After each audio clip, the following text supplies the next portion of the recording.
All right, everybody. Welcome to Livewell here this Thursday night. I am already in trouble. I hit the wrong intro video. So I did not say anything about our sponsors tonight. But if you sponsor the show, you guys already know who they are. We appreciate all you guys. About halfway through that video, I went, uh-oh. That's because I was so excited about the guest we got tonight. We got a fantastic show in store for you guys. Fisher Anaya. If you don't know the name, you're going to know it here very, very shortly. And you should already know it. But this kid is what I like to call a phenom, a prodigy. And you guys know how I like to do this show. I like to make friends with the young ones so that by the time they are winning the Bassmaster Classic, they know us. And hopefully they won't forget about us. But yeah, Alex, I did. All you guys over in the comment section, hey, appreciate you guys being here. And again, if you're watching on YouTube, make sure you give a like and subscribe. Click that notification bell like all the cool kids do. But anyway, we're going to bring them all on here in a second. Real quick, let's go ahead and take care of this. As far as the Toys for Tots, December 6th out of Laurel Park, guaranteed $5,000 first place prize. Big Shanty Bassmasters in Fish North Georgia are putting it on.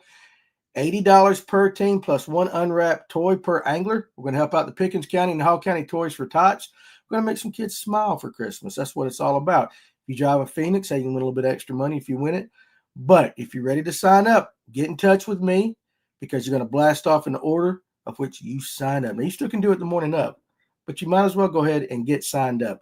But so, yeah, hey, listen, it's the end of the week, already messing things up. But a lot of you guys like Carrie Bells out there ready for this episode. So let's bring the guys on.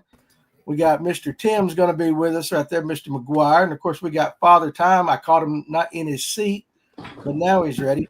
And I'm here. You're here. All right. And then the man of the moment right here, one Mr. Fisher Anaya. How you doing, buddy?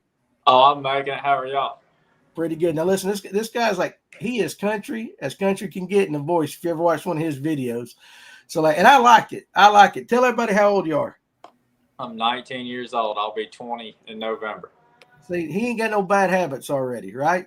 So listen, I'm going to tell you real quick. The first time I heard your name, I was on Gunnersville. What was it, Tim? 2 years ago we was over there? Year and a half? Yeah. Well, last year, technically, September, okay. Yeah. We were filming, and I think it was day 2. We were out there, and I was in Dave's boat, and Dave goes, "There's Fisher and I." And I went, "Who?" He recognized your boat or something like that. I said, "Who are you talking about?" He goes, "I'm telling you, this kid." And I said, and he got to talking about it. He goes, "I'm telling you, one day this kid's going to win the Classic." And that was what he told me a couple of years ago. So that's what I heard back then. So listen, your reputation has preceded you. So, you're on your way. You're on your way. And I'm glad you're here to talk with us. Now, he gives Kaz Anderson a run for his money on the accent. That's right. You know Kaz Anderson? Oh, yeah. Oh, yeah. So Kaz is a friend of the show and all that. So anyway, I told you I'd start you off with an easy question, get you started. So for those that don't know who Fisher is, kind of tell us a little bit about, where you're from, maybe your daddy. You can throw your daddy's name out there. I follow him on TikTok and all that and everything. But just who is Fisher Anaya? I'm from Alabama. I'm 19 years old. I fished since I was a little bitty kid. I mean, started in the pond. I got my first boat when I was probably 12. And ever since then, heck, I probably fished every day.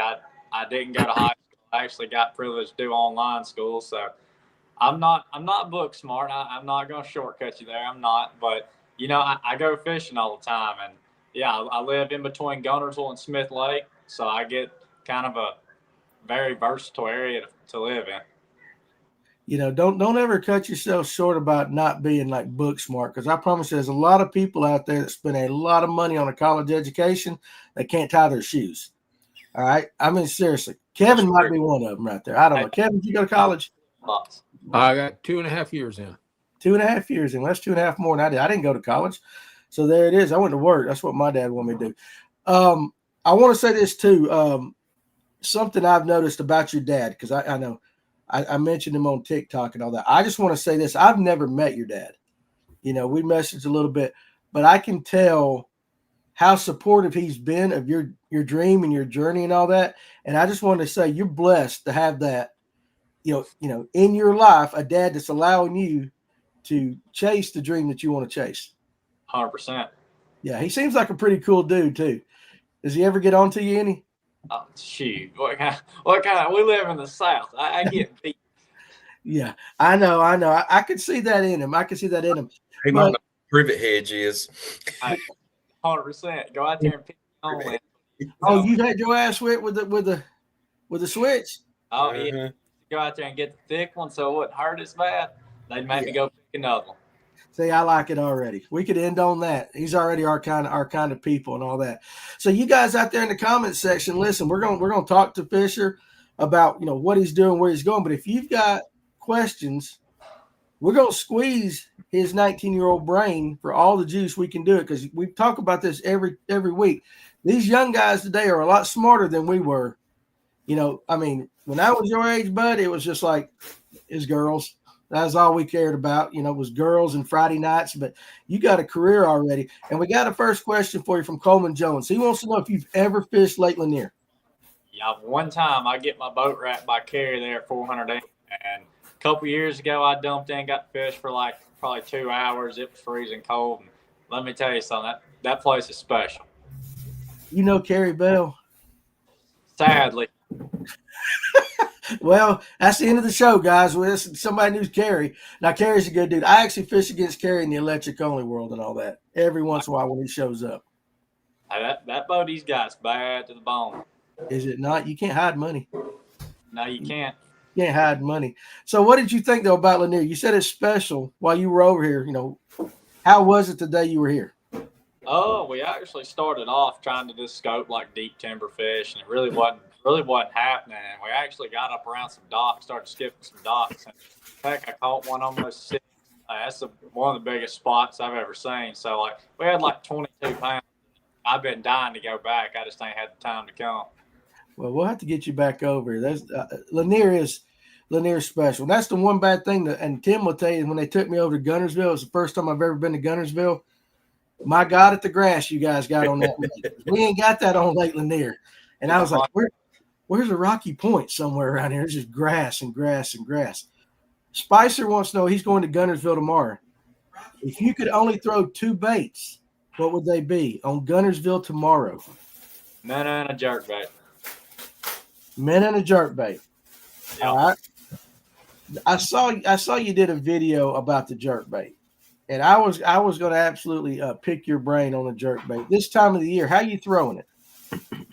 I mean, it really depends on how they're set up. I like to throw it on floaters, but I really like bottom-related fish with a jerkbait. If I can get my jerkbait to the bottom, hit bottom, stir up some mud, it seems like they like to pinch against the bottom. Really depends on what type of fishing you're doing. Like today, I actually fished Gunnersville for a couple hours, and I had like 26 pounds on a jerkbait scoping floaters. No, it's just typical day, right? I had 26 pounds, floaters and all that.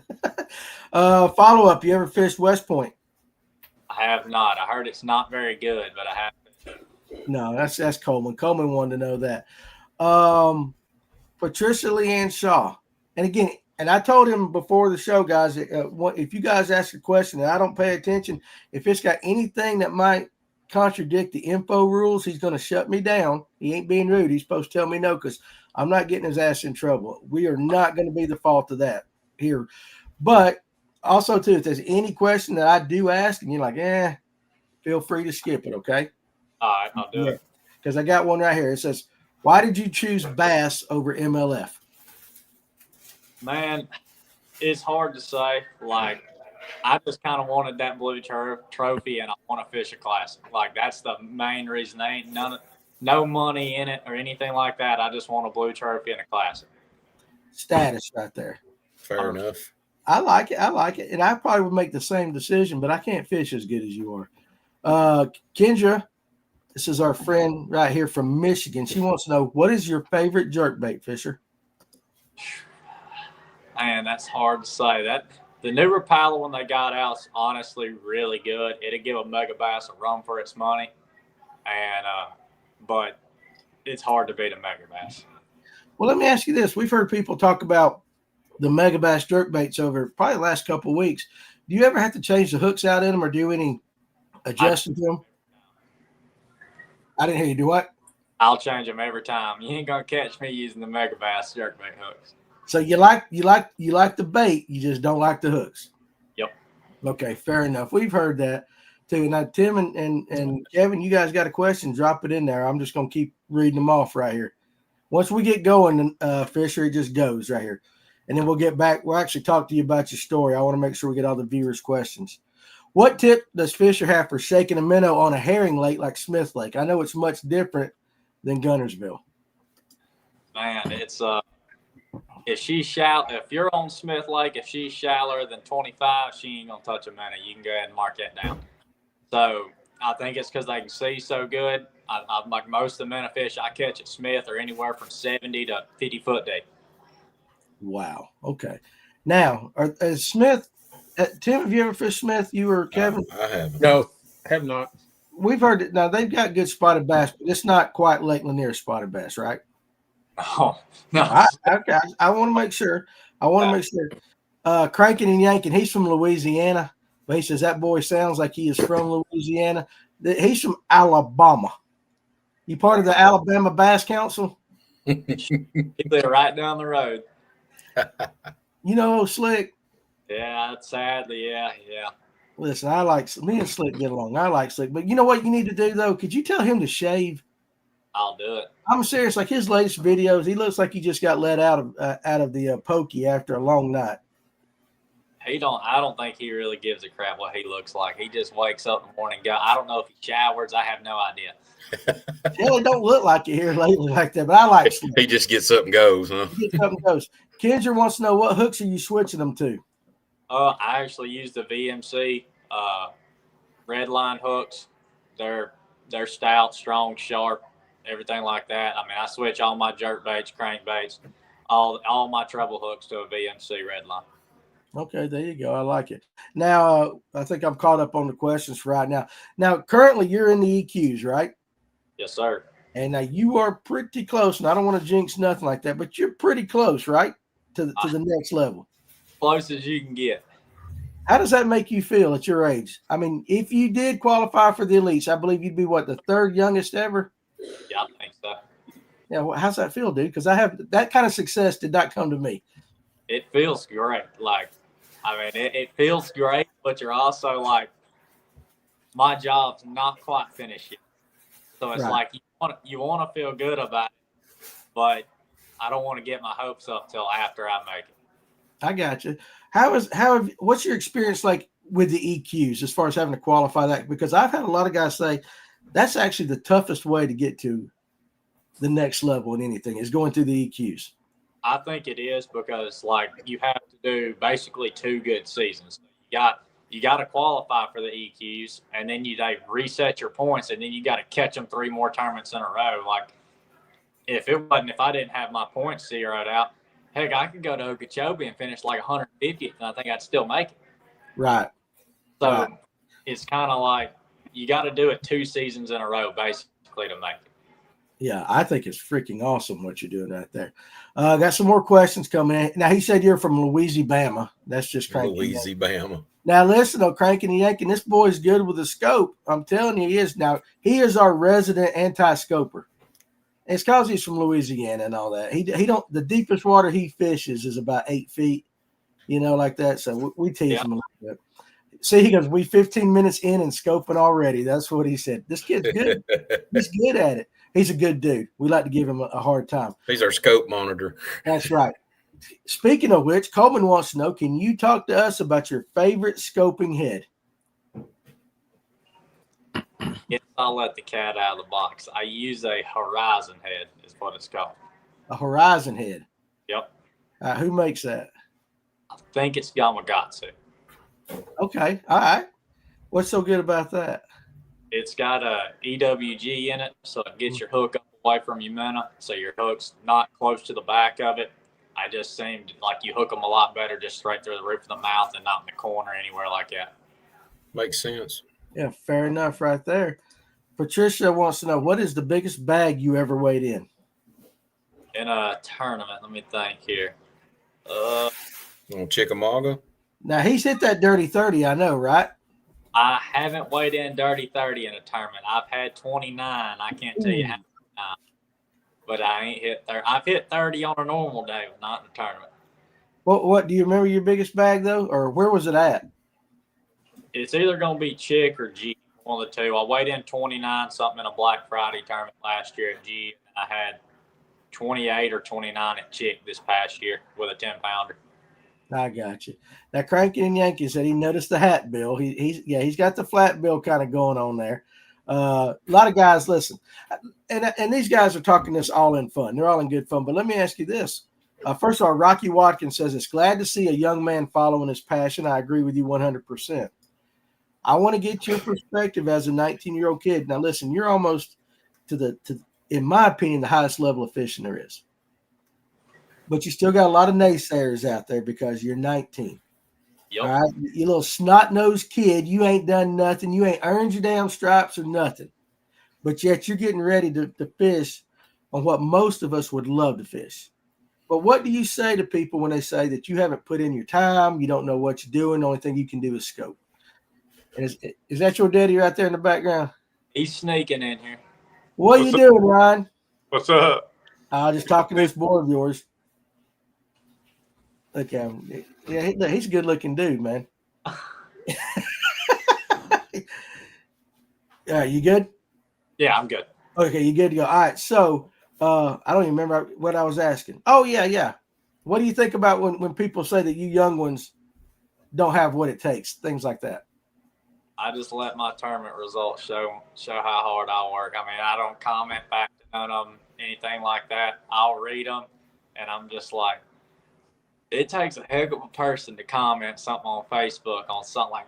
I read one earlier on Bassmaster that this guy said a fatal boat accident waiting to happen, and I read that today. And I was like, I don't even know how you'd even be the type of person to even say that.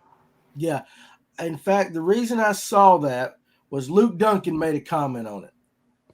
And Luke made a comment, and I read Luke's comment, and basically he was just saying, I cannot believe somebody said that. And I commented under Luke's thing, saying it's just ridiculous. But given the incident with Flint and all that, a lot of people are blaming that on youth. Now, you've been driving a boat for how long? Shoot, since the first one I had, I got in and drove it like I stole it.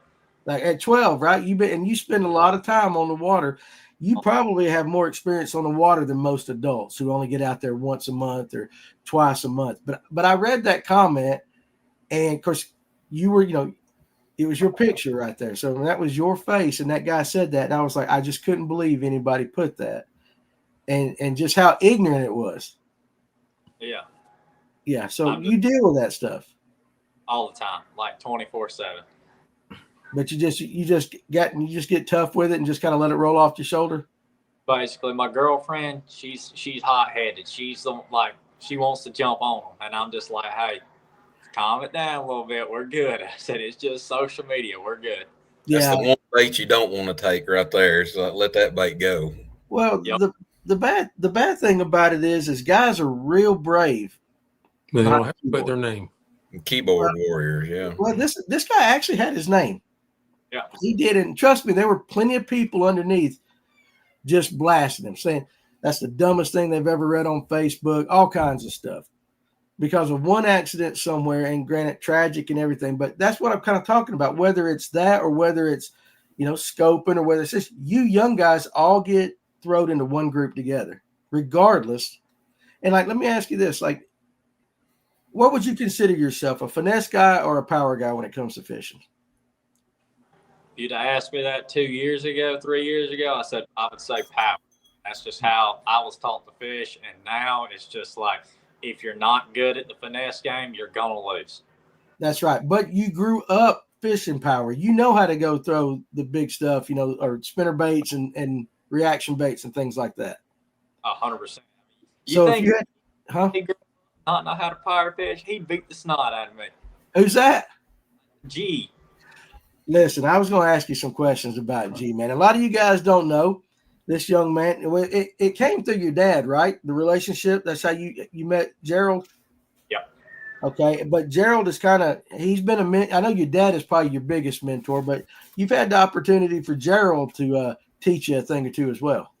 Oh yeah, you know how he is. He's going to teach you, and he said, this is how it's supposed to be done. This is how you're going to do it. And if you don't do it like I want you to do it, you're going to do it again. That's what I was getting ready to ask you. What kind of teacher is Gerald Swindle? Strict. Really? He ain't scared to yell at you and do whatever. I promise you that. I mean, and he ain't scared if you're not catching them and he's catching them. You just put money down his trap's running. That I can believe. That I could absolutely believe. But I think that's pretty cool. I do got one question for you though. Why does he shave his chest? I tell you, that's the first question I'm gonna ask him. I just saw that video of him down there in Panama City. I'm like, all that stuff going on with him and Watson and all that. Oh yeah. And I was like, look at that, man. We talked about it on the show one time, didn't we, Tim? I believe it was you. It might have been Tony. He was getting his leg shaved on his media the other day because I think he had knee surgery. He's in a buff, dude. I mean, he's in good shape. How old He's is looking he? all slick. How old is he? He's got to be in his 50s. Damn, I wish I'm in my 50s too. I wish I was in that good a shape. How many dirty 30 bags have been in that TBN aluminum rig? Ooh, a bunch. You fish a little electric stuff?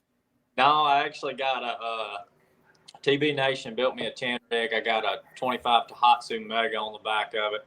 She'll fly. And we got some little lakes around the house that's 25 horse only. And, I sneak off over there and fish, so I ain't got to go deal with nobody. And you catch them, right? Oh, shoot, yeah. Those lakes there's one that's got them around here. Like, they just swim everywhere. So let me ask you this. I assume largemouth. Yeah. Well, there's actually some big spots in it. I caught a 7-pound spot out of it a couple years ago. Wow. Man. What's the bait fish in that little lake then? They feed on brim, and then they got a bunch of little, small threadfin. There you go. No blueback. So we always think you got to have blueback hair and have big Sound spots. like good old brim eaters. That's exactly right. If you make it to the Bassmaster Elites, who would you room with? You probably you have an idea? Yeah, probably. I'm hoping my buddy Jace makes it. That'll probably be who I stay with. Just me and him. Keep it low key, everything like that. So. Yeah, I like Jace. He's cool. He's from East Texas, and I think he's in 6 in AOI, so we both got a really good shot at making it. Yeah, I got like that. Let's see. Now, Kendra. Kendra right here. We might have to lean on you now that we know each other for this because she's from Michigan. And last time we talked about old Gerald, she started swooning and all that. She goes, he is my bucket list guy to fish with. I am so jealous. So, maybe one of these days we can get Kendra down here in the South and you can help us hook her up to fish with Gerald right there. So that would be pretty good. Tell me about your rod, reel, and line setup for scoping. Oh, it depends on what I'm scoping. If I'm scoping a minnow, I'm going to throw probably 10-pound braid to a 10 to 12-pound leader, depending on the visibility and stuff. I mean, I might even throw 16 on some of my minnows. But for a small, 2 to 5 inch minnow, I throw a medium light, I think it's a 6'8", 6'9" medium light. And then for a bigger minnow, I throw a 7-foot medium. And then jerk bait's a 6'8" medium. I think it's a medium, extra fast. And then 12-pound to 14-pound line. Gotcha. Do you ever just power reel your jerk bait? I haven't tried it. When you get on a herring lake over here on Lanier, you need to try that one. Have you ever thrown a Seville? Oh, yeah.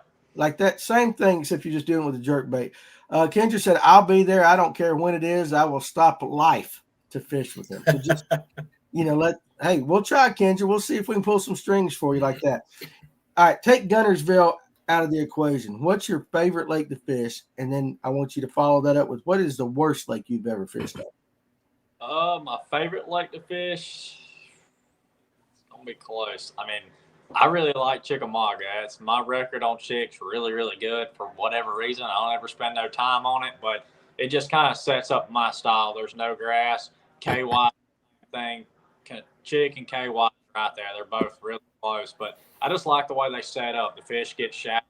They get on isolated stuff. It's pretty easy to pinpoint them when you know what you're looking at, but if you don't know what you're looking at, it's kind of hard to find them. Right. All right. Now give me one that you just absolutely hate. Neely Henry. Neely Henry. That is the worst fishery in America, hands down. There's okay. no way. That's a little shock. What's so bad about it? I couldn't tell you. It's just awful. Like, I mean, it's I get always mostly river. yeah, it's straight river. Like Yeah, that's what I thought. It's straight river. It's just river and kind of wide spots. yeah, it's like 15-foot river channel, and you come out of the river channel, it's a half a foot deep. You're on sandbars rolling over them, and the talk is go through a buzzer and a swim jig, and you're going to catch 15 pounds. Well, I hate to break it to them, but I've swam a jig and threw a buzzer the past 4 years I've went there. And I think the biggest bag I have was 11 pounds. Sounds almost like Alatuna back in the day. Just back in the day. Maybe not now, but back in the day. Not too far back in the day either. No, like last week. Michael Harden, what is the game plan on the Elites with the limited scope time? Now, again, listen, we're assuming you're there. We all have that kind of belief in you. So we're gonna again, we're not gonna try to jinx anything. We're assuming and it's going to happen. So if you're there, what would be your game plan on the Elites with that? That's like I don't remember which lakes are scoped, which one's not. I do know the home pond G is no scope. I like that, honestly. I like it. I think it betters my odds of living there and knowing, like, hey, there's an isolated patch of grass here. Oh, they might have trap in this bay to go do that. So I really do like that. The scope lakes, I'm going to use it 100%. But on the lakes I'm not scoping, I'm probably not going to try to even mess with it. I'm not going to go blind shake a minnow or anything like that. I'm just going to go power fish. If that's flipping, frog, chatterbaiting, speed worm, and anything like that. Okay, that makes sense. And again, it goes back to the fact that you got to know what you're doing other than shaking a minnow. 100%. Again, and I was just that's just one of the things that irritates me when they come with the young kids, like they don't know what you're doing, and I know you do. Alex wants to know, what braid do you use on your minnow setup?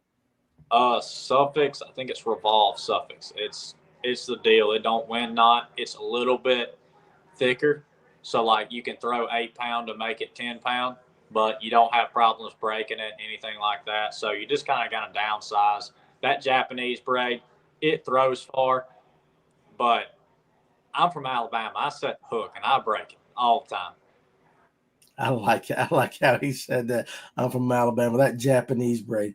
Crossing them eyes. Yes. Well, he crosses his eyes. Hey, listen. What knot do you use for your braid to fluoro? FG knots, the only one to use. Oh my God, he's bougie. I can't tie it. My fingers don't work that good. What are you shaking your head at, Kevin? I can't tie it either, Danny. I can't. We're too old. We're past that. Clint can tie one in the dark. Oh, I can't. Now, how'd you learn to tie the FG knot? My dad sat me down and yelled at me for about 4 hours and cried and cried and cried. Once I learned it, I blew a guy's mind the other day. I tied one in a BF, it might have been a Toyota, and he was like, "You tied FG that fast?" I was like, "Yeah, it ain't that hard." He's like, "How? You didn't even look at it?" I was like, "I can remember how many times I wrap it. I can tell you every step without looking at it." Yeah, well, it like again, your dad put the time in. No matter how hard it might have been to do at the time for you, he put the time in, and that's pretty good. My dad didn't do that. My dad only threw the Zebco 33, dude. That's about as complicated as my dad was when it came to fishing. So everything else I have figured out via guys like Tim and Kevin and all our fine viewers. I tie the Alberto because my fat fingers can't tie the FG. I've tried it. Gerald's got a video, right, on how to tie it? Mm-hmm. Don't Gerald have one? I watched that and I couldn't figure it out. It's not too hard. We just tie an overhand, like a little loop knot to your handle, and then you can loosen your spinning reel, drag enough to where it's easy to pull in between your legs, and you lay your line up on it. That keeps you from having to hold the line tight. It's just already tight on the spinning reel. Yeah, that's the way I tie a loop, hook it to the handle, and then sit there and weave it in. Yeah, well, I can't do that. I suck at that. Jeff Brazil, first of all, Kendra named their cat Fisher, just in case you wanted to know. That Fisher heard, not sure that he goes, he is a Neely hammer. Don't let him lie. Hey, now. We call him Big Fisher. He's a little bit bigger than me. We fish the ABTs against each other. We actually run me, him, and a kid named Hunter Brewer. We all stayed in a hotel together, but he's lying. Is he lying like that? Hey, nobody in fishing lies. No, we don't do that. No, not at all. Tell me about the Alabama Bass Trail. It's the best ran trail in America. You know what?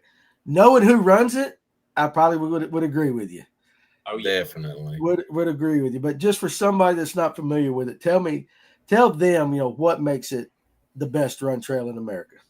We got 225 boats in a normal event, and just take Wheeler, Ingalls Harbor, for instance. It's a tight little, like, they got like a wide boat ramp, but it's tight in Ingalls Harbor, like narrowness. And we can get 225 boats in the water in 45 minutes to an hour, and they're blasted off in 45 minutes.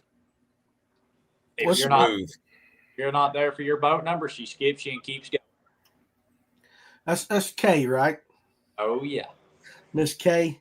What kind of competition do you face? Because guys over here in Georgia might not be as familiar with it. I watch the TV show when it comes on. I've seen you on it and all that. Tell everybody about the competition in the ABT. If you want to fish against the best power fishermen in Alabama, you come fish the ABT. They might not scope, but what's crazy is you'll go to the lake and you're thinking, all right, I got scoping to myself. I'll be able to catch them. You catch them best you could, and someone beats you swimming a jig. It just shows how good they are with power fishing. Yeah, it's actually it's kind of cool to watch. They do she does a good job, first of all. 100%. First of all, and I've met her a couple times like that. Very, very nice. But I've also been told that, hey, listen, she's all business when it comes to that. She is all business. When you don't mess with her ABT stuff. No, not at all. Not at all. And listen, I like that. Patricia Leanne Shaw wants to know, what's your favorite crankbait? That's hard. That's a tough one. I like the old Storm Wigglewort. That's a good one on Smith. DT6, DT8, that's always a player. The Fritz side, I mean, it's really hard to say what my favorite crankbait is, but my favorite way to catch them is deep cranking. If I got a crank, if I won't catch them on a 10XD or a DT20 and 20 foot of water, that's my jam. That's your jam. And is that a Gunnersville Chickamauga thing? TVA special.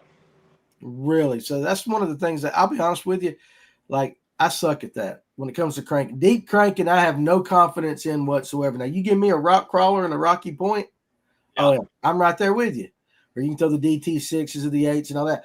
But when people start talking about cranking 15, 20, 25 feet down, okay, I'm lost. So maybe for somebody like me who has no confidence in it, what do I need to do to get better other than just going and throwing it? What are some of the things that I can do that I'll have a little more confidence in a deep crankbait? You need to be on the right lake for it. Especially that's going to be the main factor. And you need to just really use your side and down scan to tell you exactly what's there. So you'll find your line. Cranking a school of 10 fish, that's probably not going to work. Like the schools we crank probably have 400 white bass in them with 200 bass. And you might catch all white bass for an hour and a half, and then all of a sudden it's going to land and you're going to catch them.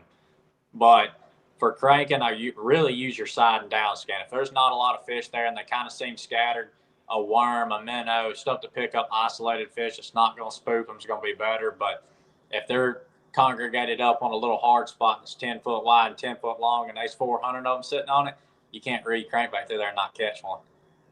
I wish Tim, I don't know how many times I've looked at a sonar and saw that many fish.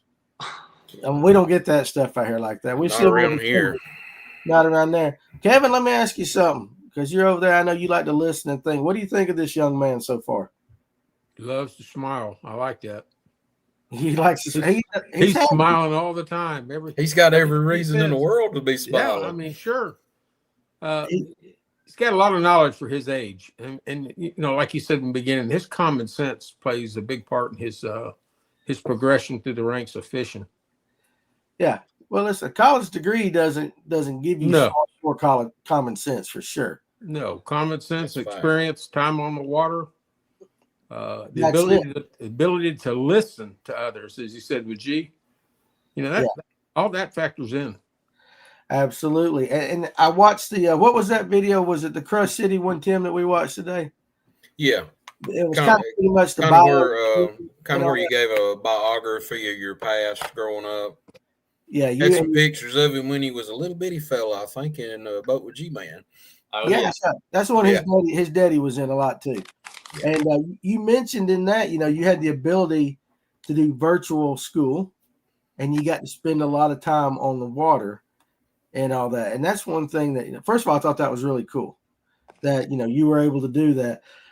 But what did that, those 3-4 years doing that, how much did that put you ahead of the pack, so to speak? Long ways, and it showed with like my tournament results. Like you take my 7th and 8th grade year, I never won one. I finished second. I can't tell you how many. I was consistent, but I wasn't winning. And then my freshman year, I went online, and heck, we would have a high school tournament coming up on like Lice, for instance, and I would go out there. I mean, as soon as I turned 16, drive over there every day, dump the boat, and if it was a 2-hour drive, I'd get up in the morning at 3 and go. And heck, I would practice 10, 12, 15 days for a tournament. And I mean, learn water more than anybody. Everybody else is like, oh, we get out of school on Friday, we'll practice Friday, tournament Saturday. And I'm like, heck, I done been here 15 days. Y'all behind. Well, let me ask you this, though. What was it about, the desire to fish tournaments? So, I mean, you had to have that desire, because when you're putting that many days on the water consecutively to get ready, you don't just do that for fun. I mean, there's a little bit of drive, almost slightly crazy going on in that head. Like, I got to do this. It's almost like when you're so into it, it's fun. Like, I enjoy the drive of go over here to a lake I ain't never fished, figure them out, catch them, win some money, go home, and it's so be it. Or go there, practice, you don't figure them out, you don't catch them, go back the day after tournament, try again. Yeah. It's not a question, I got to do this. It's a question that's really not a question. It's a statement. I want to do this. Mm-hmm. Yeah. So at what point did you know you wanted to fish tournaments? It's hard to really say. I just remember being little, and Dad would be like, he's going to fish the ABT with his old partner, and I would be sitting there, like sitting at the house just going, I wish I was fishing. Like, I don't want to sit at the house. This sucks. Yeah. Yeah. And you get to fish with your dad, or you have fished with your dad some on the ABT. Yeah, we fished 2 years, or 2 or 3. It might be 3. Okay, well, let me ask you, like, who ran the scope? That'd be me. And listen, let me ask you, though. Did your dad allow you to do that? Did he say, okay, listen, this kid's going places? Did he allow you a little bit of freedom? Yeah. He would let me. I'd go practice. He would work. I would practice, figure them out, anything like that. And like, just say 3 years ago, we would go, he would practice with me, whatever. And I'd be like, hey, I'm going to go try to scope them in over here. And he'd be like, all right, well, after that, we need to go throw our buzzer in this pocket. And now, like, just take the latest one on Wheeler, for instance. He just showed up, sat in the butt seat in the back, slung his worm around, and he's like, go have at it. You're gonna catch him, go have at it. See, I like that. I absolutely like that. Tell me a little bit about the bond you and your dad got. Seriously, because I can see it's there, man. It's great. I mean, that's more than I could ask for. So that's the part I like about it. Dad sees the talent. Dad let him go do his thing. But now you get to enjoy it. And he gets to enjoy your success that you're having. I mean, he's a proud dad for sure. I think that's freaking awesome. What channel does the ABT show come on? I believe I watch it here on Bally's. I'm not 100% sure. I just know I go scrolling through and I'll see it on Bally's Sport. I think that's what it is. I think that's correct. Yeah, it's pretty cool right there. Rocky says this man knows his stuff for sure. Do you have a YouTube channel? Rocky Watkins wants to know. I do. I think it's called Fisher's Fishing. That's right. And go ahead while we got you on that. Shout out all your social media. So anybody, listen, I encourage all you guys to go follow this kid. My Instagram's Fisher is Fishing. I think my YouTube's Fisher is Fishing. And Facebook might be Fisher's Fishing, but it might just be Fisher and I'm not sure on that. Yeah. You can find him. If you want to find him, you can find him for sure. Aaron Young wants to know, what part of Chick would you recommend for the first trip ever? There's no reason to go anywhere other, like, don't go above Chester Frost. Stay from there to the lower deck. Right. Is that what you like, Tim? Yeah. It'll never go past Chester Frost. You get past Skull Island, and it's nothing after that. Well, all right, Tim, throw him a Chick question since you like to fish Chick up there. Pull some juice out of him from Chick. Well, that place is like, it depends on what time of the year, where you're at on the ledges or you're working grass. Well, let's say we're going next week. What would you use to get them on ledges?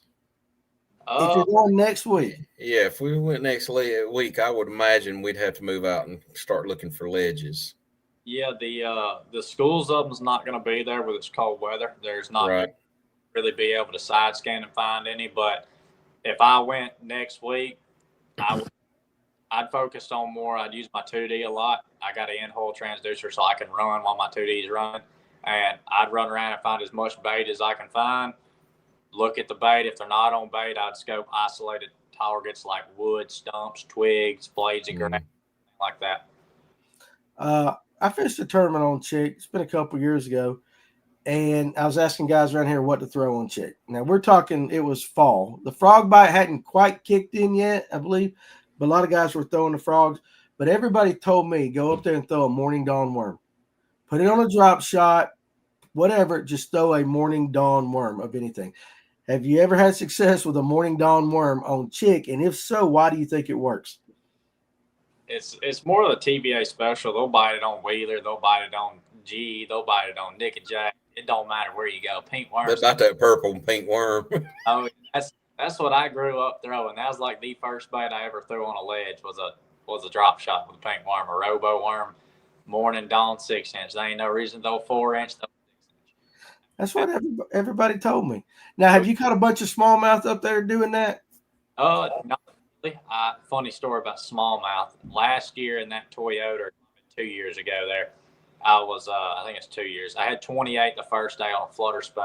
And the second day, I had a guy get in front of me. He had like 7 pounds the first day, beat me to him. And I had to go just kind of scrap up. And I had some spawning fish found. And I pull into this pocket, and I can't see her with my eyes, but I can see her on my scope. And I know she's spawning. She's just swimming laps around this twig. And I worked this fish for like 3.5 hours. And I caught it. And it was a smallmouth that was like 0.8 of an inch short from keeping. Oh, it's 18 inches up there, right? Yes. Mm-hmm. Yeah. But you thought, how much did it weigh? 4.5.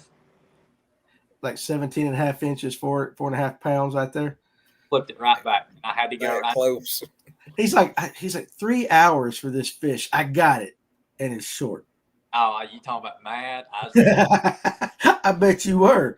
I absolutely bet you were. Kerry Bell, your buddy, wants to know, is the VMC Redline swivel fluke hook the ultimate hook to use for a fluke? That thing's bad at the bone. It's the stuff. Like I got to play with it a couple months ago on Smith, and they're actually doing it pretty good right now. But it works. Like it makes the fluke. It's got a weight and a swivel to keep the fluke under the water, so you don't got to add weight. It throws good, and hookup ratio seems pretty good with it. Okay, there you go. Any of those VMC red lines, you can't go wrong across the board with them. Oh yeah, I think I've thrown a drop shot hook right there. Does Fisher still throw a Ned rig? You catch me throwing a Ned rig, something bad's going on. Hey, listen, that's Alex. You got to just understand who asked that question right there. Just say you don't like throwing a Ned rig, right? I don't like it. There you go. I understand. All right, here's the question from Cranking and Yanking. Let's get to the question we all want to know. How many yum dingers do you have in your tackle box? Do you throw a yum dinger at all? I don't got no yum dingers, but I got some Yamamotos and some pig sticks from Crush City. There you go. I like the I'm a Yamamoto guy myself. Jeff Brazil says Morning Dawn 6-inch Robo is the only drop shot bait I will use on Pickwick. That makes sense. It makes sense for sure like that. Bass Time with Diaz says Fisher's channel is Fisher is Fishing. So he put that out there in the comment section. And for you guys out there that are going to be fishing Lake Lanier, you guys help Rocky out right here. He's putting in at Bayless this Saturday and he needs some help, and he has no scope whatsoever. So you guys in the comment section help him out, because right now, I mean, I guess if I didn't have a scope, I'd be throwing a crankbait. I'd be throwing a rock crawler or something like that up shallow, shaky head, something simple like that. But there are other guys that might know a little bit more.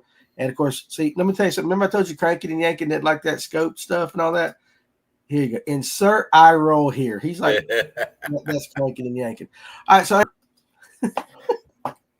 no, I'd have to carry some young man like Fisher or one of my grandsons out with me probably to figure it out. I use it to find structure and then throw it the structure. But as far as like watching it, I hadn't quite figured that out. But I am in my 50s, so Okay, well let's ask the young man that, because I don't know if you've ever heard of Paul Driscoll, but on Lake Lanier, Paul Driscoll is like, he's like a living legend and all that. And he's older than I am, but he hangs out with young guys, and his partners are always young guys because he wants to learn how to scope, and he's gotten really good at it. For somebody, let's say Cranking and Yanking decides tomorrow he wants to learn how to scope. yeah. So Cranking and Yanking decides to cross over. Yeah, he's never done it, Fisher. What would be the first few things that you would teach Cranking and Yanking about scoping? Your main things is going to be accuracy, where your scope's at, your scope settings, and where to scope and where to throw each bait on how, or like what depth the fish is sitting in and how she's set up. Like, you can almost tell off how the fish is, since I've done it for so long, I can almost tell how she's set up on what bait's going to get her to react the best. Right. He says easy, Tiger. Hey, it's been a long time, like a long journey trying to figure it out, because like it seems like each day you go fishing with it, you learn something new. Yeah.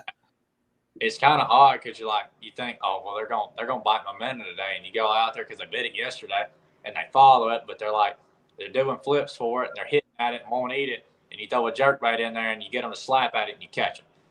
Or a Nico is probably the best bait for scoping on fish close to a bottom. I can't tell you how many fish, like Sam Rayburn this year, caught every one of my bass on a Nico.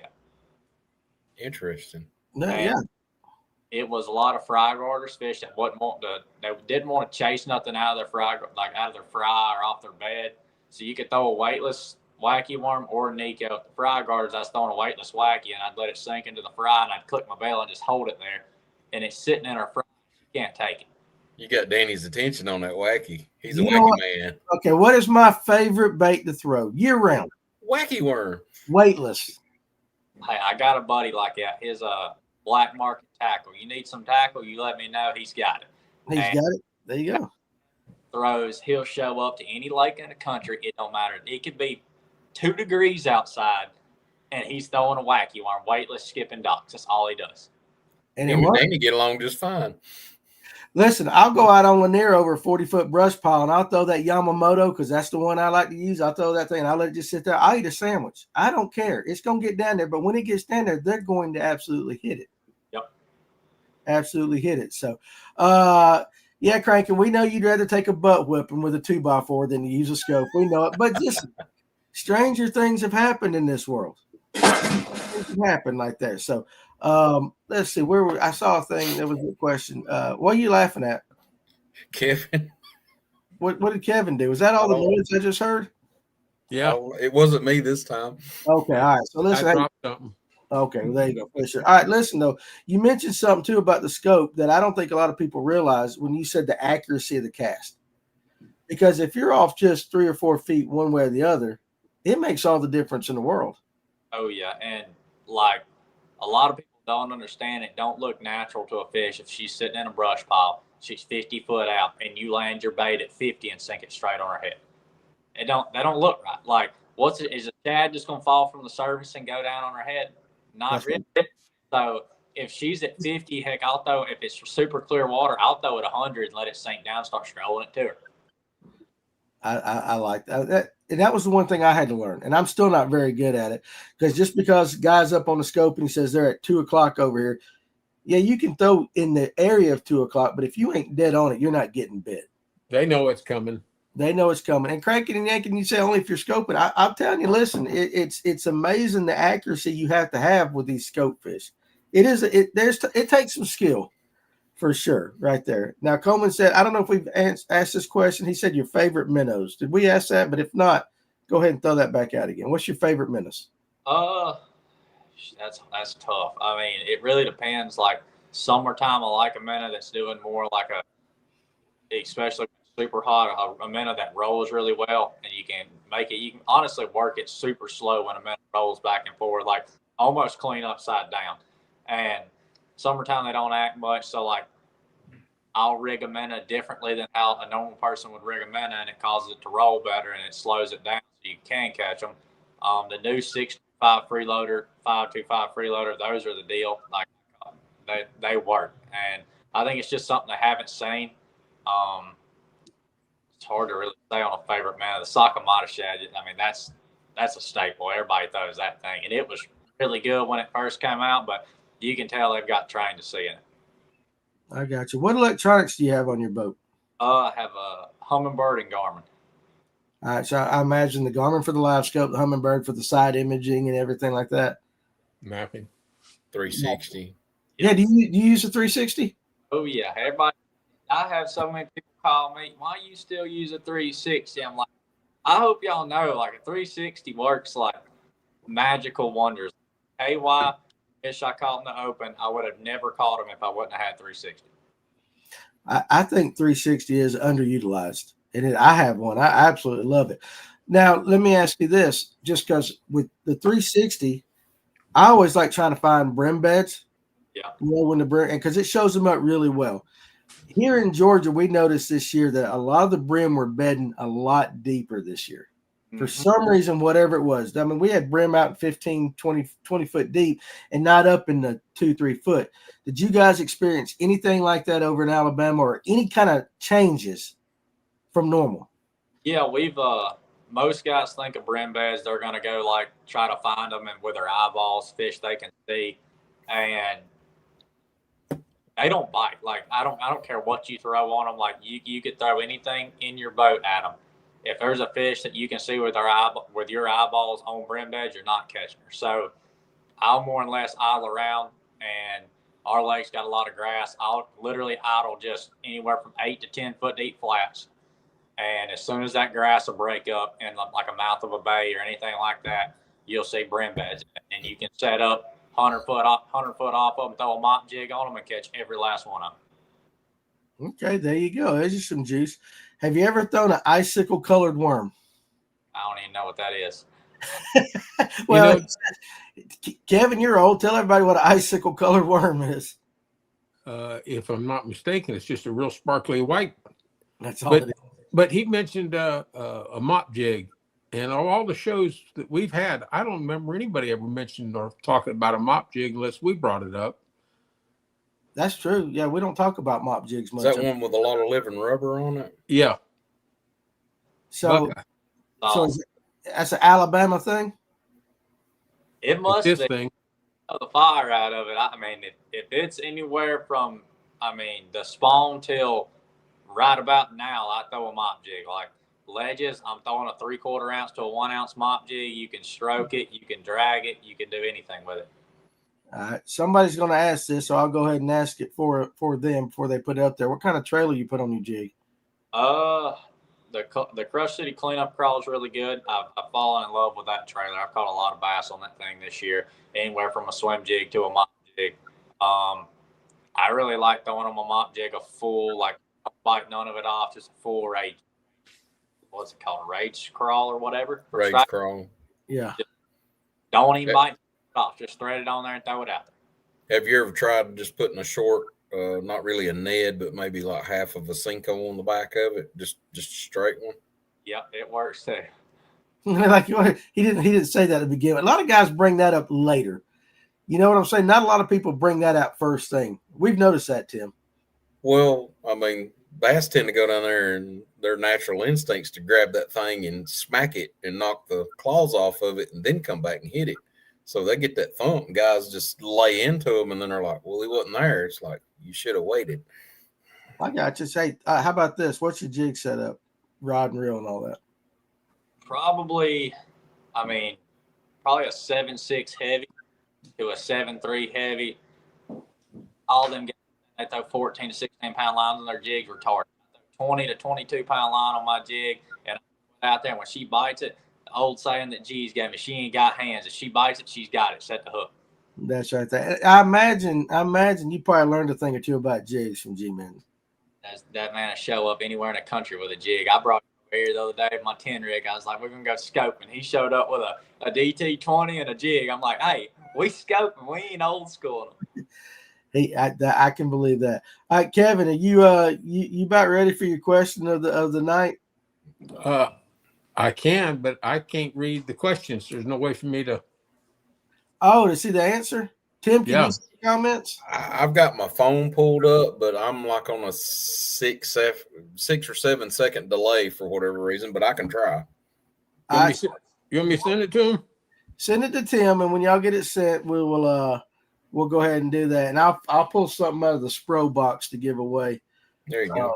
We'll do that. I don't know what it is yet, but we'll do that. Now, fishing with a jig over in Alabama and all that grass, compared to fishing with a jig elsewhere, say Smith Lake, what are the differences? There's a lot of different ways to work it. Like at Smith, I'll go a 3/4 ounce balling out jig and terrains, brush pile, anything like that. And more at Smith, you do kind of like a slow drag, and you'll make, a 200-yard cast. It feels like, and you're just dragging through bases of timber like you have no idea they're there, and you just kind of drag it along. You don't really hop it or nothing.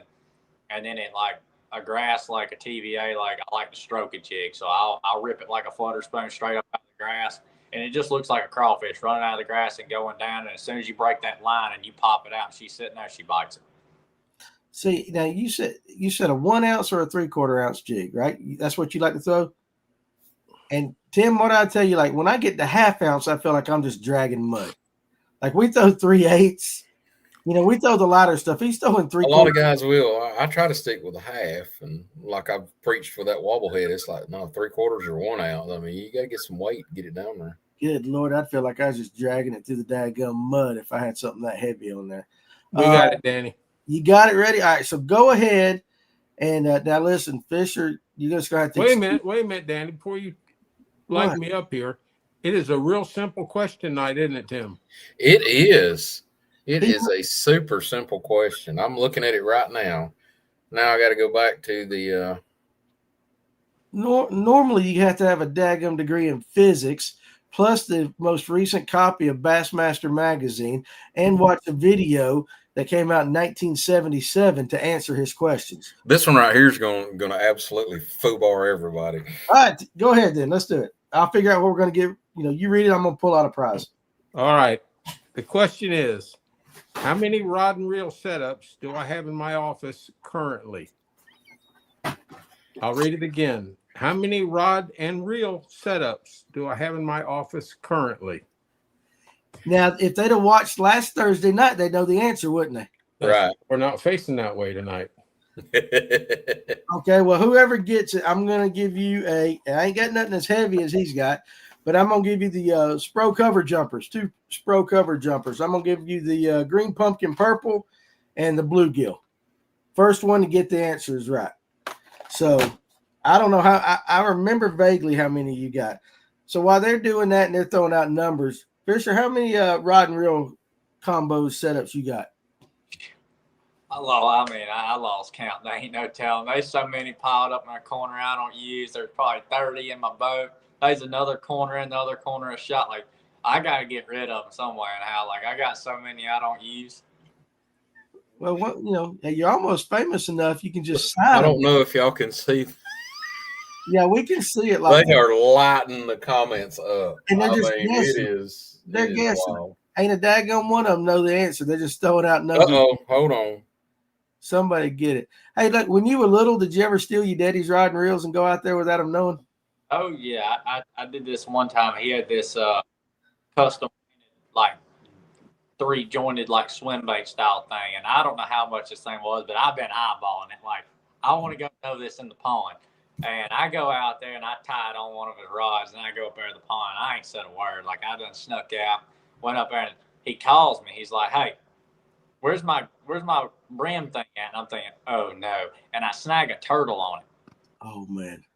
I got the turtle off. I got his bait back to him, but I ain't stole one since then. Because I thought so he caught you though. Mm-hmm. Did he administer a little Alabama justice to you? If I'd have lost it, it'd have been bad, but I didn't lose. He'd have got that privet hedge. Go get that switch. We've got 2 from what I can see. Let me back up and make sure before we boo-boo this. You give me the winner. The first person to get it correct. Make sure that we didn't miss anybody. Where was it? Hold on. Hell, we don't even know. We're the most miscombobulated podcast out there. Well, yeah, me not being back there behind the Hey, thing. listen, Fisher, it gets better from here, dude. You can only go up on your podcast now. I got one tomorrow night with Luke Duncan, so God knows how that's going to go. You're going to have fun with Luke. Now, you tell Luke, I sent him an Instagram request about a year and a half ago because I wanted him to be on our podcast, and his ass didn't read it. You tell him, Danny. We'll tell him we're still waiting. We're still waiting. Michael Hefner was the first one to get it, and then Darian Moss on down way later. Both of them probably just rolled the dice, but Michael was the first one. All right, well, Michael was the first one. Well, there you go. I'm gonna allow you to. With how many? What was the answer? 41. 41. In your office. Yes, sir. Not on the boat, but in the office. Just in the office, right there. Let's see here. But yeah, you know what? I tell you what. When it comes to podcasts, I don't listen to a lot of them, but I do listen to Luke's. He does a really good job, and he does. Like a cool dude. I'd like to meet him one of these days. Carson Fowler wants to know, where did you kill all those deer behind you? In my front yard. In your front yard? Oh, yeah, I could shoot them out the window if I wanted to. Hey, at least he's honest, right? So where is here at? Is it still Eva? Yeah, Eva, Alabama. We own probably 200 acres, maybe a little more, but they're everywhere. I can show you here. They're over there. There. Way back there. We got them. They're in the shop. They're everywhere. Well, you ever hunted in Kentucky? So actually, we had a lease in Kentucky a couple years ago in Hopkinsville, and that was the best deer hunting I've ever seen in my life. Well, that's good to know, because in the morning, I'm heading up to with one of my viewers, Doug Rice, and he runs G4 Outdoors up in Cadiz. It's where Night and Hale or whatever the game calls are made up in Kentucky. So I get to hunt the opening gun season opens Saturday. And I've never hunted Kentucky, but the pictures he's been sending me for the last 2 weeks are like stupid. Is it rifle up there? Or yeah, it's a rifle. Regular rifle? Yeah. But I'm taking the old rifle barrel slug gun. I'm going to throw 12 gauge freaking lead at them. I'm going to knock the hell out of a deer. You like to bow hunt? That's all I do. I used to gun hunt, and it got to the point where I was like, it ain't fair. Like, I can shoot this son got 50 yards walking across a power line lane. I'm like, I'm going to make it a little bit harder on myself. And last year we did shoot 2 with a bow and hit both of them in the shoulder, of course, and they both still running. We got them on camera the next day. So I'm hoping they show back up. We got 1 shooter this year so far, but nothing crazy. When does your deer season open in Alabama? Bow hunting opens in October, and then gun season's November. So you know what's crazy about Alabama is the rut is so far behind us here in Georgia. It still run to the end of January over there or better? Yeah, like there's no reason to hunt till the last 2 weeks of season. Like, you're not like, these are the smartest deer you've ever hunted in your life. And you'll hunt. I mean, if you hunt opening day till about December, there's no chance you see a deer that's 3.5 years old. It's not happening. Wow. But when it comes to the time for the ladies, that's when you're going to see them. Oh, yeah. Like our land, we don't hold many bucks. Like right now, they don't live on us. And then we got I think it's 2,700 acres that backs up behind us. So they all just run off the holler and go down there. And then rut gets around. We got 30 does that's living on our 2 green fields and corn piles. It's game on. Like, they just come wandering. You'll be sitting there, and all of a sudden this deer walk out. You're like, heck, I ain't got a picture of this deer in 4 years. He's back. Yeah. I think it's crazy. I'm glad I like to bow hunt too. I've got a couple places where it's bow only in Fulton County, little suburban hunting places like that. You follow any of the suburban hunting guys? Like, what the hell are they called, Tim? You guys are in a comment. Guy's big on he's big on YouTube social media now. Hunts all them deer. Seek One. You follow any of those guys? I watch it. I like watching hunting. It's cool. Like, I wish I had a deer like that, but it don't. Like, a big deer around here is like 130 inches. Like, that's see that one, you're like, okay, yeah, that's a giant. Like I shot one that was almost 150 a couple years ago on Christmas Eve. That is freaking awesome right there. I said, he's 19. He goes, he's done got to the point in his life where, hey, I'm just going to bow hunt. It's not really fair with a gun and everything. Like he's mature beyond his years. You know what I'm saying? He's reached that point really quick. Because again, at 19, I was just thinking about boobs. It's hard to find big deer kind of in that. I live just inside Georgia, east of Lake Weiss.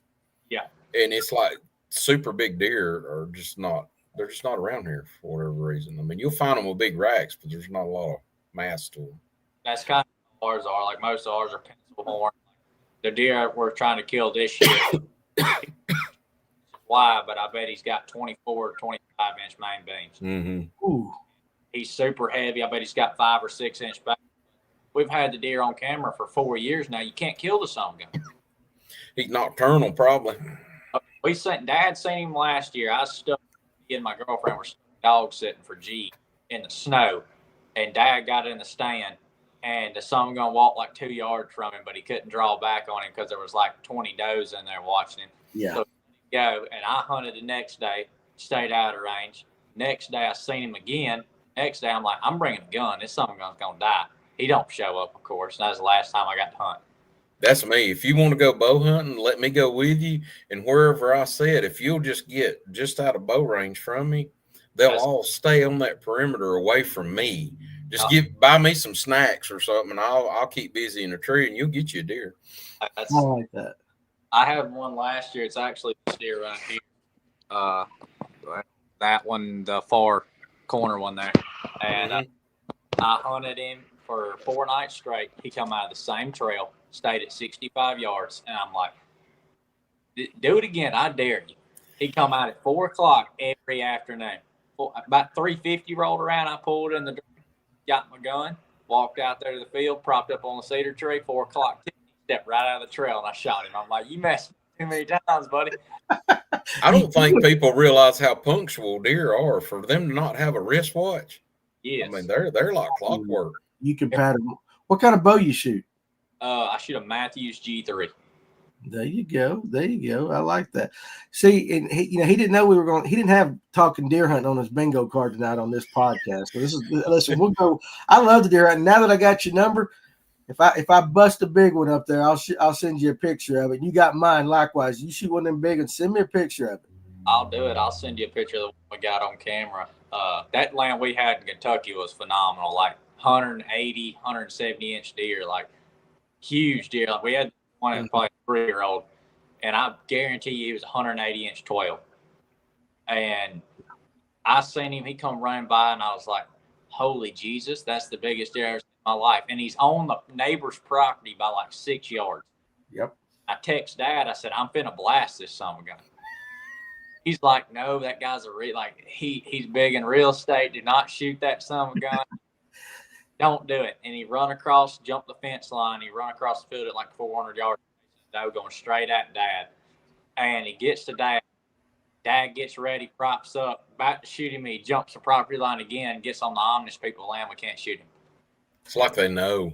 Well, that's it. So I got a chance to hunt. And I know you guys are wanting to talk fishing, but we're talking deer hunting right now. I got a chance to hunt in Illinois with some buddies up in Pike County, and they trophy bow hunt. And I'd never trophy hunted like that. I said, well, how do I know? And they said, if you have to think about it, don't shoot. Don't shoot. Just let it go. And so the last night, I saw what they were talking about. But that son of a gun was 10 yards over a hedgerow in the neighbor's cornfield right there. And I knew that if I took that shot, there's no way. First of all, I wouldn't be able to lift his ass up over the fence. I wouldn't be able to do it.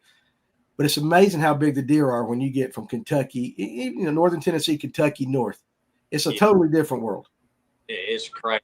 I had them actually, they went up hunting in Illinois a few years back. I was still young. I got to hunt youth season. I didn't see nothing, but he went back up there when the rut was going on, and he's like, you'd be sitting there, see one, you're like, oh, that's a good deer, like 200-something pound deer, but I don't think he's that big. Can you pass him? And Dad videoed him and showed the guy. He's like, dude, that's a 160-inch deer you just passed.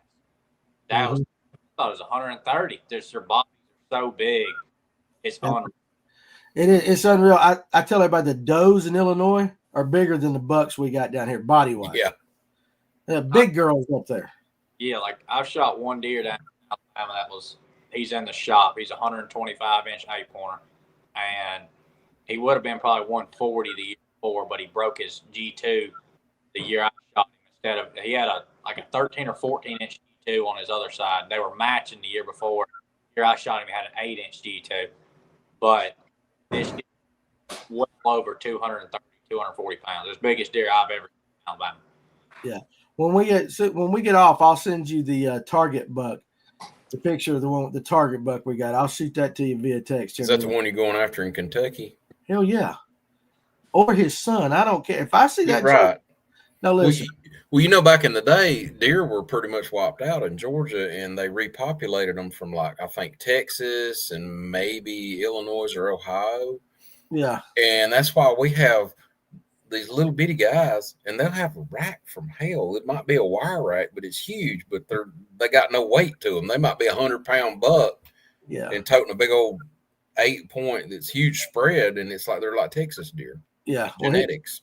He sends me pictures every morning. He sent me one. Honestly, Fisher, I'm not lying to you. It was 100. It looked like it's a 3.5-year-old that looks like it's 100, almost 140 inches. And he goes, "Well, that's not a shooter." And I'm like, ugh. So it's like you're gonna hold me back on that. Yeah, like, listen, we're from Georgia. Hold on a minute, buddy. Well, yeah. He said if I mount it, I can shoot it. But I don't want to let these people. You know what I'm saying? You got to be judgment.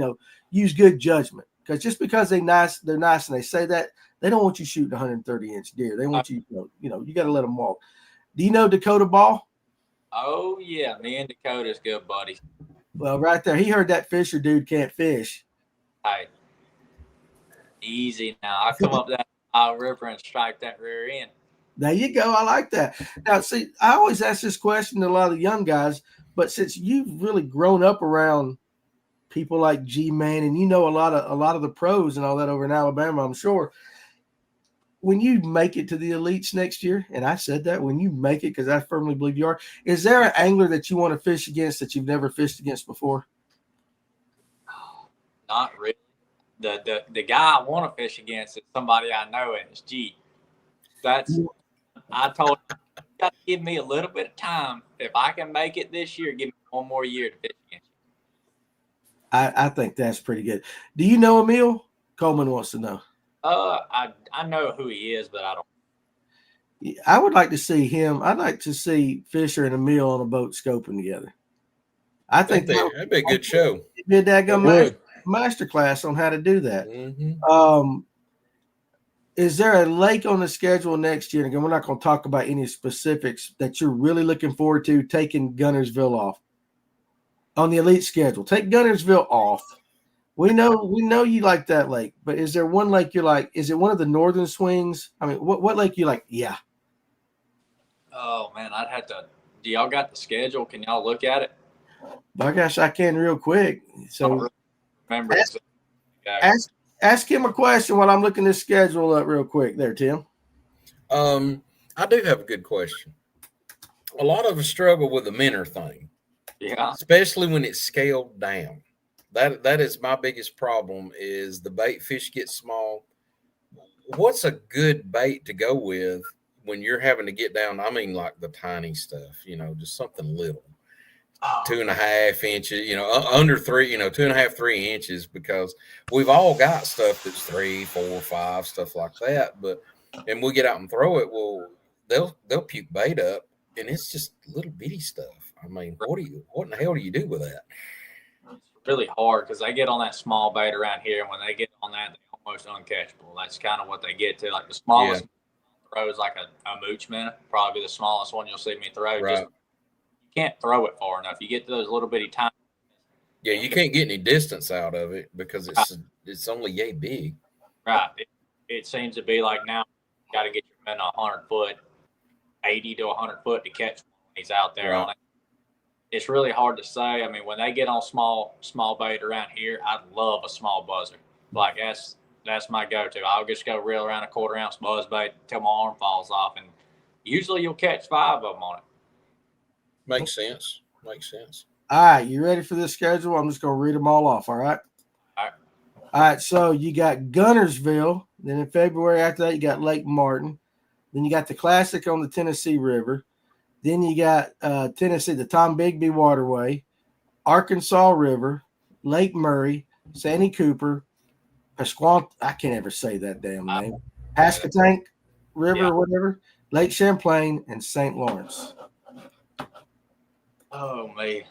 If we could scope, I'd say Santee, but we can't scope in that one, which is still probably going to be really fun.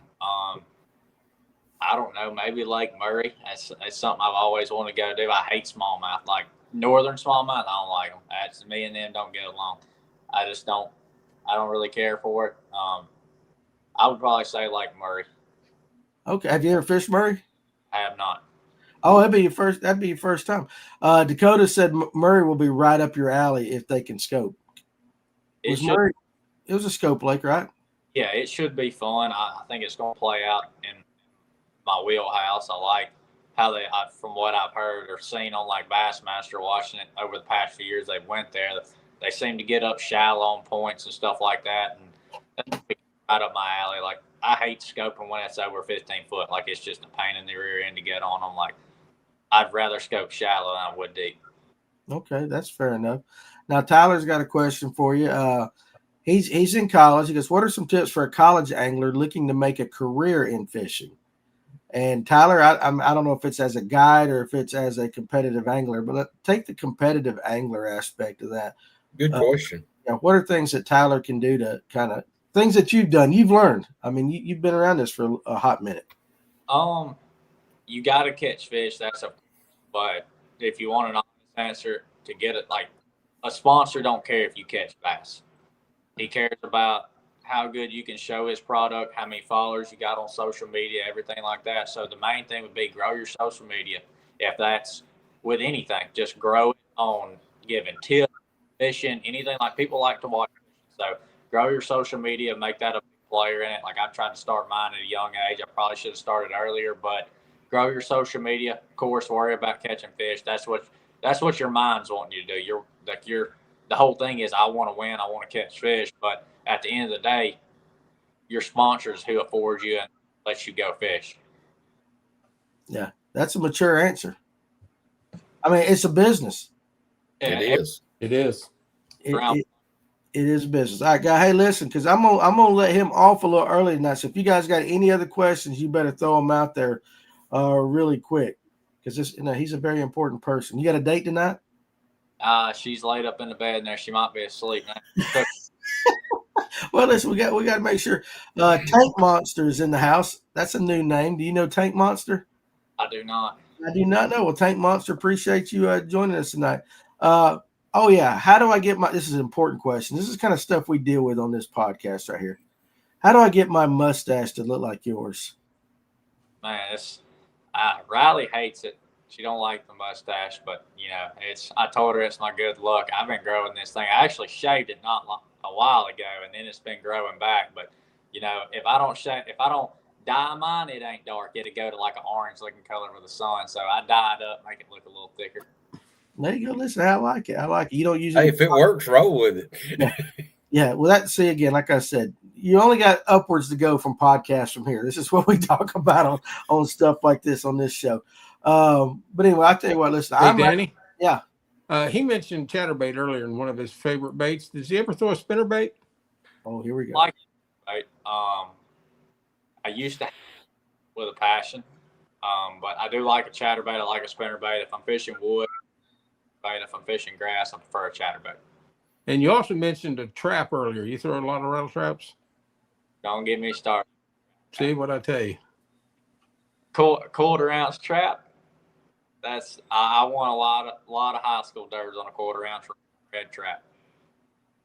That sounds like something Dave Aldridge would say, being That got Dave's attention right there. I'm sure if Dave's watching, he's like, "Yep, I knew it."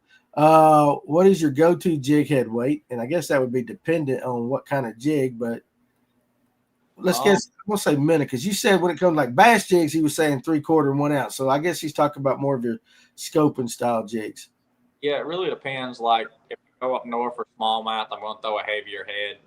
If that's a 3/16 or anything like that, a quarter, probably more of a 3/16 to a quarter. But down here in 1/8 ounce is probably your best all around jig head. Okay, I got you on that. Hunter fishing. As a young angler going to a newer lake, how are you targeting bigger bass? Oh man, that's tough. It really depends on where you go. Like I'm the worst saying, hey, we're going out of this boat launch, and I'll spin right around the boat launch. I'll catch him inside the boat launch. But major spawning baits are going to be a big player. If you start seeing fish around, it's going to be big ones somewhere. So just break down the areas you fish in. Don't get spread out because, like Kentucky Lake, for instance, you can run a long ways in between dots. So more and less, I'll try to hunker in an area, find everything, if it's a blade of grass, a rock, a shell spot, mark everything. And even if I don't catch one in practice, I might swing in there and check it while I'm next to it. So really just get in the area that you think's good, that you're seeing fish, and kind of break them down and pick out small areas in it. Okay, that's a good answer right there. Now, Kendra, my friend in Michigan, says, good luck on your upcoming season. I will be watching for you. Thank you for taking the time to chat with us. Come to Michigan, and she'll smallmouth fish with you right there. Oh, I'll do it. See, there you go, like that. Last question of the night for this young man right here. What is the best way and time of the year to target TVA smallies? Ooh. The best way and time. Oh man, it really depends because like each lake is kind of different. G don't have many smallmouth. You're never gonna win on smallmouth, so there's no reason to target them. Chicks the same. The two lakes that you can dominate with smallmouth on are going to be Kentucky Lake, Wheeler, and Pickwick. And most of your smallmouth are going to be dominant at tail race. The two, Wheeler and Pickwick, smallmouth are dominant on tail race. You catch a smallmouth like Lower Lake on Pickwick, it's going to be big. It's going to be a 45 pounder. You just don't catch many of them. But Kentucky Lake's full of them. Them anyway, if that's cranking, top watering, minnow, and anything like that, jerking. But other than that, target tail race, current breaks, rock piles, anything like that. Okay, there you go. Well, listen, kid, I tell you what, listen, I'm glad that you came on the show because I've been wanting to talk to you for a long time. And a lot of guys over here in Georgia are paying attention to what you're doing, even if from afar. And I think now that people have gotten to talk to you over here, you probably gained some fans tonight. For sure. So let me say, I'm going to make sure I didn't miss any of the last things. Tim, Kevin, y'all got anything before I let this young man go? No. No, appreciate him coming on. Very likable Absolutely. guy. Very likable young man. He is. He is a likable guy. Now, listen, tomorrow night, when you get over there talking to Duncan, you tell him I'm still waiting for an answer for him to be on my podcast one of these days, like that. But in all seriousness, dude, seriously, like, the sky's the limit with you. We see that, and we hope now, anytime somebody comes on our show, you start becoming kind of part of our family like that, and we will absolutely be rooting for you through your EQ. Got to finish that first. We understand that, but we know where you're headed, and it's going to be really cool now that we know you, we've talked to you and all that, to see what you're going to do. And listen, I hope you hold up that classic trophy one day. Me too. It'd be great. I mean, that's a lifelong dream. Yeah, and if it comes true, man, I like I said, we're hoping for you. And I can see it happening. I can honestly see it happening from where we're at. But anyway, hey, tell your daddy, first of all, thank you for getting in touch with you for me. Yes, like that and all that. And we appreciate what you guys do over there in Alabama. And I'll send you that picture of that deer here in a few minutes. I appreciate having me on here. Hey, you and your dad, welcome back anytime, man. Anytime. So, all right. So you take it easy, and we'll see you later. All right. See y'all. All right. Take care. Well, there you go, guys. Hey, there was Tyler. Not Tyler. Tyler asking a damn question. Fisher. Tyler's over there saying, I'm reading Tyler. Where is the current? Where is this? And all that. But Fisher, listen, and he's gone now, but what a cool kid. And I don't think a lot of people realize, just because he's not on here. So I can say, this kid's a freaking hammer. He's going to be a force to be reckoned with. Well, he is a hammer. You need to follow him on social media. Check out all of his stuff. And, listen, good luck to you. Hope your scope breaks cranking and yanking like that. Cranking and yanking. I do think this kid honestly could go fish without it anywhere in the world and be successful. He is one of those. He is that 1%. He is that top 1% for sure. So, guys, all right, listen. Number one, No lunch break tomorrow because I'm going to be driving up towards Kentucky. So you guys, I won't talk to you till next Tuesday. You guys have an absolutely fantastic weekend. All right. Stay safe. If you're fishing, hunting, whatever, enjoy your time outdoors. Enjoy your time with your family, whatever it is you do, but be safe so that we can see you on the next one. And again, if you want to sign up for that Toys for Tots, hit me up. We'll get you signed up because Tim and I are fishing it together. Come beat us. That's right. We're going down swinging. I think they're scared. But anyway, with that, I'm going to let you guys go. We will see you on the next one. Y'all have a great rest of your evening, and we'll talk to you later.